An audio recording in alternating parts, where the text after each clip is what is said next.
Hey guys, it's Pete Mundo, and we are HeartlandCollegeSports.com, your independent Big 12 digital media outlet. And what a weekend of football it was in the Big 12. My goodness gracious, a fantastic Week 9. Upsets all over the place. And let's talk to you right now about that as we go through the games from the weekend that was in the Big 12 Conference. Let's go in order and start with Oklahoma and Kansas State. The Wildcats as 24-point favorites beat the Oklahoma Sooners 48-41 straight up. Unbelievable performance for Chris Kleiman. It is a game-changing, a program-changing win for the Kansas State Wildcats. Everything you would want to have, everything that you would want this team to be doing as it continues to take further and further steps towards once again being a team that can compete at the top of the Big 12 Conference. That's exactly what you saw yesterday in this game. And for me, for Kansas State, it all started with that running attack. I mean, K-State had 213 rushing yards. They had 4.7 yards per carry, and they got out to a lead. They went on a 41-6 run after being down early. And that is exactly not the situation Lincoln Riley wants this team to play from. OU's used to playing ahead, right? They can just run the ball and wear you down with Jalen Hurts and their big stable of running backs. That is not what took place on Saturday. But I was surprised that Lincoln Riley went away from the running game in this game. OU only had 102 rushing yards as a team for 3.9 yards per carry. This is a team that was averaging, 7 to 8 yards per carry coming into this game. So they had half of that against the Wildcats on Saturday. That was, first off, kudos to Kleiman, kudos to this defensive staff and all of these players for shutting down what is one of the best running games in the entire country on Saturday at home. It was an unbelievable performance. You had Skylar Thompson with, 4 rushing touchdowns in this game. And Kansas State, they won the penalties, they won the turnover battle, and they dominated time of possession. Those are things that Kansas State football has always done well under Bill Snyder. In the best Bill Snyder years, they didn't have the best athletes. They never had the best athletes or the top recruits. But they had the guys who, first off, had the chips on their shoulders, who won the turnover battle, who dominated time of possession, and who won the penalty battle. And that's exactly what Kansas State did against Oklahoma on Saturday. Handing OU its first true road loss in 5 years and 15 days, which came at TCU. OU had won 21 straight true road games up until this point. So absolutely unbelievable. Let us know, of course, comments. We're on Periscope here. We're on Facebook Live. It'll be up on the podcast as well, YouTube. Any questions you have here, throw them in, and we'll get to them here shortly on Heartland College Sports Weekly. And, of course, if you're on the podcast, leave us a rating, review, subscribe. Helps us out enormously. And, we'll send you a free Heartland College Sports koozie if you do that, by the way. We will do that. Just send me a screenshot of your rating and review to Pete Mundo, M-U-N-D-O, at HeartlandCollegeSports.com, and we'll get that koozie in the mail for you. This is an interesting question from Alvin. Alvin, let me just get to it right now before we get to some other action here from Saturday.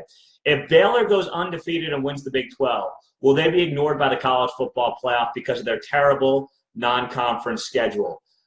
I don't see how you could leave an undefeated Baylor team out if they have basically what would probably be 2 wins over OU. I mean, OU is still a top 10 team. I don't see it. I just don't see it. Baylor getting left out. I know they got hosed, back in 2014, but I have a hard time seeing a Baylor team that would have beaten OU twice, most likely, not get into the college football playoff. That'd be crazy. I don't see it. But hey, if you're a Baylor fan, I understand why that might make you nervous. But first, let's go one game at a time. All right, let's hold the horses on that. But in this OU K-State game, I thought Lincoln Riley had a bad game.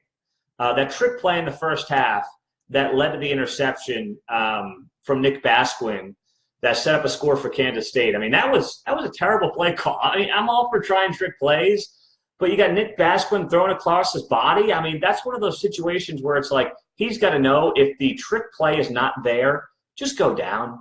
Just go down. That was bad. the timeout on the final drive before deciding on kicking the field goal or going for the touchdown. Why? You prep for the 2-minute drill for your kicker to get out there in time, and you have to know, hey, if I'm in a 4th and short and field goal range, do I kick or do I go for it? You don't have to use the timeout to think about it. I thought that was a terrible job by Lincoln Riley, terrible clock management. I know that the announcers were like, well, you got to get the points here. You want to make sure you get the points, and then you attempt the onside kick. Yeah, but you practice these types of situations in practice, right? You prepare for these types of situations. You should not have to use your timeout there. You should not have to use it. And now let's get to the controversial onside kick. The controversial onside kick, OU fans are up in arms about this. They believe that the K-State player basically pushed the OU player into the ball, and as a result, it should have been OU ball because the fact that the OU player touched it before the 10-yard line or before 10 yards after the kick should have negated the fact that he touched the ball. I disagree. I completely disagree. Now, the officials, according to Lincoln Riley, said afterwards that they explained to him that Trajan Bridges was not blocked into the ball. He wasn't blocked into the ball. Him and the K-State player ran into each other at the same time, and it happened to be before it was 10 yards from the kick. I'm sorry. It's K-State's ball. OU and it's not all OU fans. There's a small portion of OU fans who are up in arms over that play. It's like, guys, you were outscored on the road 41-6. There was a stretch there that K-State went on a 41-6 run. And you want to complain about an onside kick that was, a half a yard off? Stop. You sound like everything you complain about with other teams. Stop. You weren't prepared.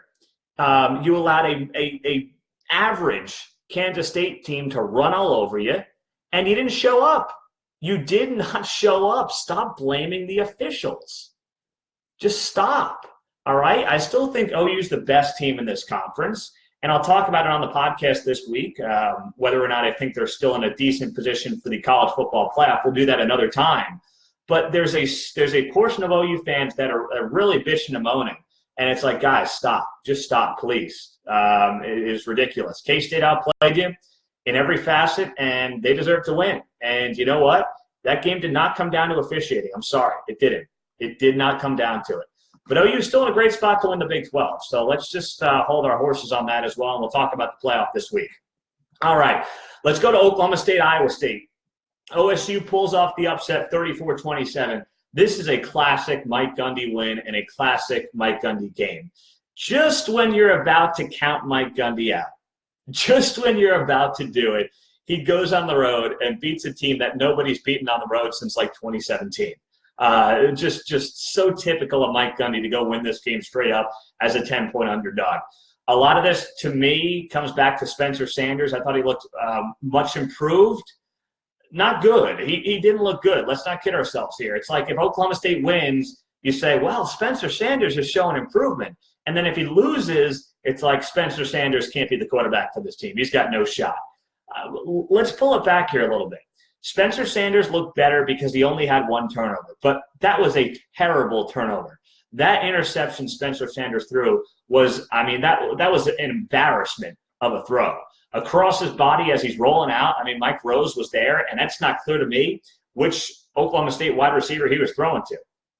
It was pathetic. But after Oklahoma State had 12 turnovers in 4 conference games, they won the turnover battle here in this game 3-1. And those 3 interceptions against Brock Purdy all came in the final 7 minutes or so of the fourth quarter. And that's only the second time in the Jim Knowles era, the new defensive coordinator for Oklahoma State, that this defense has forced at least 3 turnovers. That's got to change. That's been one of the big letdowns of the Jim Knowles tenure as the defensive coordinator. They have not forced the turnovers that he was supposed to bring to this team and to this program. They just haven't done it. But Oklahoma State won this game off of the big plays. They had 3 touchdowns in the first half of 71, 50, and 65 yards. They led 21-10 at halftime. And here was the key as well. They beat Oklahoma State. They beat Oklahoma State in yards per carry, 4.9 to 3.4. That is an impressive number. Oklahoma State held Breece Hall to 18 carries for 76 yards, a long run of 21 yards. Breece Hall had been on a roll lately, and Oklahoma State's run defense held him in check. So as much as Oklahoma State benefited from big plays, they also kept the Iowa State running game in check, and they had a better running game of their own. That is absolutely worth something. Now, also for Iowa State, 3 drives inside the Cowboys' 23-yard line, ending with 2 made field goals and 1 missed field goal. That's unacceptable. You basically got in the red zone 3 times and got 6 points. You can't do that. You can't average 2 points per trip in the red zone. And that's part of what this game came down to. I mean, it was tied at 27, and then it was Oklahoma State taking care of business. Here's another interesting stat for you. The Cyclones ran 55 first-half plays, 328 total yards, and 13 points. Meantime, Oklahoma State had just 23 plays to get 21 points. That is a game changer right there. But Iowa State was still in a position to win. They couldn't pull it off. And, this is classic Mike Gundy getting a win like this when absolutely nobody sees it coming. So Doug writes on Facebook Live, Pete, Iowa State just didn't have it. They didn't want it enough. All week we talked about how much Iowa State would win this game by, right? I mean, you had a Oklahoma State team that was limping into Ames. I believe if Iowa State fans can confirm this, it was homecoming weekend up there. This team is unbeatable in October. It's Brocktober, and they get a loss. I mean, that's what makes college football great. And that's exactly what happened on Saturday in Ames. So, yeah, it's a tough spot, tough loss for Iowa State, but this Big 12 is now so freaking wide open. It's unbelievable. Raise your hand if you have Baylor in first place as we basically turn the calendar to November in the Big 12 this season, because I sure didn't, all right? Before we get to the second 2 games of the Big 12 here, we love stats on this show, right? I mean, we love them. Well, here are some stats for you I want to share. According to Dr. Drew, 85% of women think bad grooming is a major turnoff. 80% of women think men should manscape below the belt. 89% of men think good grooming is essential to their professional success. So that's why we've got a new partner here on the show. It's Manscaped. Check them out at manscaped.com. I know you've all got that manscaping story where things kind of go haywire, right? I have them. I know you have them. Manscaped.com has its new electric trimmer, the Lawnmower 2.0, which is a thing of beauty. I'm telling you, it's a thing of beauty. Got my package last week. Accidents are now a thing of the past. So now you've got the Lawnmower 2.0. It's kind of like Kansas football 2.0 from recent seasons. Kansas football between KU and K-State.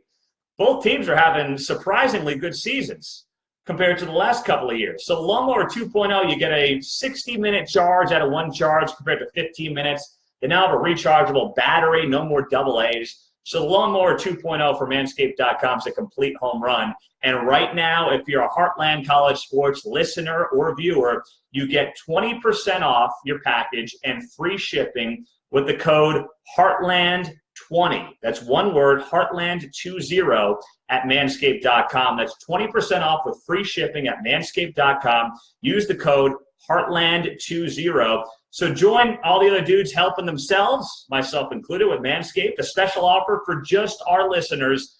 That's 20% off and free shipping at Manscaped.com. That's right, Heartland20 listeners. That's the code, Heartland20 for 20% off and free shipping at Manscaped.com. And use that promo code. I'm using it, guys. It's great. I highly recommend it. Get on it right now. Manscaped.com, promo code Heartland20. Let's talk Texas TCU. TCU at the upset, 37-27. So here was the drive that changed this game to me. TCU at the end there, 6:50 left in the game. They go 9 plays, 75 yards. And on 3rd and 11, what happens? Max Duggan, perfect looping sideline pass to the far hash, right into John Stevens Jr.'s arms. 3rd and 14, 36-yard bomb to Tay Barber. A little behind him, but Barber made a great catch to haul it in. And then right after that play, you got Max Duggan getting in on the flun, flies across the goal line, 11 yards, bounces up, and the Frogs have won this game. He goes horns down. And when you compare this drive to SMU and K-State, where Max Duggan had chances to lead this team down the stretch, he could not do it. This is why you stick with the true freshman if you think he's the guy who can lead this team to victory. This is exactly why you do it, because you work through those growing pains and you allow him to be the quarterback that you think and you hopefully know he's capable of being. Duggan threw a couple of touchdown passes in this game. He had the tie-breaking 44-yarder to Jalen Reagor, which was the first play after Sam Ehlinger's second interception. He ran for the clinching score that we just talked about. And here was a good quote from Jalen Reagor after this game. And I've said that TCU has got to do a better job getting the ball in Jalen Reagor's hands. Reagor was quoted as saying about Duggan, he's a great playmaker, great quarterback. He's young, but in due time, he'll be great. Now, I've been very critical of TCU and Sonny Cumbie not getting the ball in Jalen Reagor's hands enough. He only had 271 receiving yards coming into this game. He had 2 catches, 55 yards, 3 rushes for 15 on Saturday. That's better. But the fact that this guy is still showing that much support and that much vocal support for his true freshman quarterback tells me that people truly believe in that locker room Max Duggan's the guy, and that is really important. Tay Barber after the game said, Duggan is going to get up every time. Ain't nothing faze Max. We're all behind Max. This locker room is behind their true freshman quarterback. That is telling, that is valuable, and that is exactly what a TCU fan should want to hear.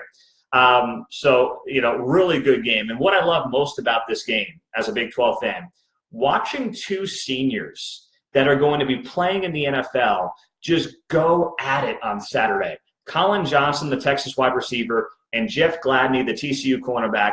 That was an outstanding matchup, an outstanding battle to watch. And to see these 2 guys as seniors, the pride for their programs, for their teams, it was unbelievable. I could watch that all day, every day. I loved it, and it was just a refreshing battle for the Big 12 there on the outside between Gladney and Johnson. Now, for Texas, it's crazy. I mean, Gary Patterson's had this program's number. Texas lost its 3rd straight game at TCU for the first time since the 1940s. I get it skewed because these teams, they would have gaps there where they wouldn't play for a long time. And yes, I took the sucker bet with Texas, but TCU, 5th win in 6 games against the Longhorns, that's damn impressive. What's the deal with Texas? Soul-searching loss for Herman? I don't know. That's the phrase I keep reading. I get it now. They're 5-3. They're 3-2 in Big 12 play. I think that's extra disappointing for this team coming off the Big 12 championship appearance last year and the Sugar Bowl win, and you've got your best quarterback in a decade as an upperclassman, and you know what? You just can't get it done right now. It's not clicking. I know that injuries are part of the equation, but TCU did a good job limiting big plays for Texas. Sam Ehlinger threw 4 interceptions. But here's an interesting number. He had 6.7 yards per pass. And that is nothing, 6.7 yards per pass. Texas lost the turnover battle 4-2. They had 7 penalties for over 70 yards. And a lot of young guys in that secondary, which is really banged up, were just out of position. That was part of the problem in this game. They're playing 3rd-string safeties. I get it. The injuries are part of the game, though. And Texas was still the more talented team yesterday. I mean, they still had the more talented team with the far more experienced and veteran quarterback, and they could not beat TCU, which is not a TCU team in recent seasons. This is not a TCU team that has gotten to the quarterback and used that pass rush like they traditionally have. They've got a true freshman at quarterback. So it's not one of Gary Patterson's best teams, but they still got it done. So that's kudos to the coaching staff, the heart, the fight for the players. And, Texas is now sitting there at 5-3 and just trying to get the season back on track. That's what this team's trying to do right now. Pete Mundo, Heartland College Sports Weekly, part of HeartlandCollegeSports.com. Appreciate you joining us here as we recap Week 9 in the Big 12 Conference. Any questions, comments, throw them there on Periscope or on Facebook Live. Okay, let's get to KU and Texas Tech. Are the Liam Jones jerseys all over Lawrence just yet? The kicker for the KU that put it through for the victory. That guy had himself a good night, I'm sure, on campus. Anyway, let's go back to front in this game. The Douglas Coleman fumble after Texas Tech blocks the field goal with the game tied at 34 with 13 seconds left. I respect a guy trying to do more. But boy, Douglas Coleman could not have slept well last night for Texas Tech. That was a brutal decision to try to lateral the ball as you're returning a block kick in your opponent's territory. You know, if you are, let's say, at the opponent's 30-yard line, I can see taking that risk because at that point you want to just get down and try to get a field goal. So I can't see taking the risk. It was a dumb play. It was terrible decision-making. You respect the guy's fight, but everything about that was poorly decided by Douglas Coleman, and I do feel for him. I really feel for him after Nick McCann blocked Liam Jones's kick from 40 yards out, and then you have Kansas regaining possession after Coleman tries to lateral it in that situation, which was silly. I mean, at that point, you're just thrilled to get to overtime, right? But how about KU in this game? Trailing 17-0 midway through the second quarter. That says a hell of a lot about Les Miles and how much this team fights for its coaching staff. And that's exactly what this program is doing right now. And I put a tweet up here this morning. It was a video of all the KU players celebrating after this game. And I said, you know what? We've all goofed on Kansas these last bunch of years. Like, it's easy to do, right? Very easy to do. But let's be fair here. How do you not feel good and appreciate the joy, the enthusiasm on the faces of these young men at KU who have been through a lot of bad times with this program but have stuck it out? I mean, it's fun to watch. It is what makes college football the best sport in America right now, and you respect the heck out of them for that. So I couldn't help but feel good for those guys and those young players after being down 17-zip and coming back to win. Carter Stanley, 415 passing yards, 4 touchdowns. You know, KU better watch out. New offensive coordinator Brent Dearman. You know, this guy in his second matchup scoring 37 points. A week after he scores 48 points against then number 15 Texas. He had 527 total yards of offense last night. You know, this guy, KU better pay him because he may be jumping ship pretty soon. And I love his enthusiasm. I love everything about what Brent Dearman, the new offensive coordinator for KU, is bringing to the table. So here's where I thought this game kind of turned. End of the first half, under 5 minutes left. KU's averaging 5 yards per carry at this point. And on the next drive, they have the ball. Texas Tech has the ball. And what happens? Excuse me, let me rephrase this. End of the first half, Texas Tech is averaging 5 yards per carry. That's what happens when you do this live. Tech is averaging 5 yards a carry. You've got 5 minutes left in the first half. And they go 1 run, 5 passes, no time is taken off the clock. Then KU scores again. So KU, which had scored a touchdown right before that drive, scores again, and they go into halftime down 17-14 instead of 17-7. That was a moment where I said KU's got some momentum here, and they carried that through the second half. So I thought that was just a really bad drive for Texas Tech. I thought it was a poorly called drive by Texas Tech and by Yost, and it came back to bite them because it gave KU that juice that they needed heading into the locker room, and it paid off for them over the final 30 minutes. So Texas Tech ended up averaging like nearly 5 yards a carry, 212 rushing yards. But here's the thing. Kansas averaged 16 yards per pass. Not completion, but pass. And KU converted on 9 of 15 third downs, and the Jayhawks needed an average of 13 yards for those third downs. I mean, that is a terrible job of the Texas Tech secondary. And it's really disappointing to see those numbers for Matt Wells' team. I am by no stretch of the imagination jumping off the Matt Wells bandwagon. I think there's a portion of Tech fans that were going to be riled up no matter what Wells did. He could never do enough. I think that crowd is getting very loud right now. I am not listening to that.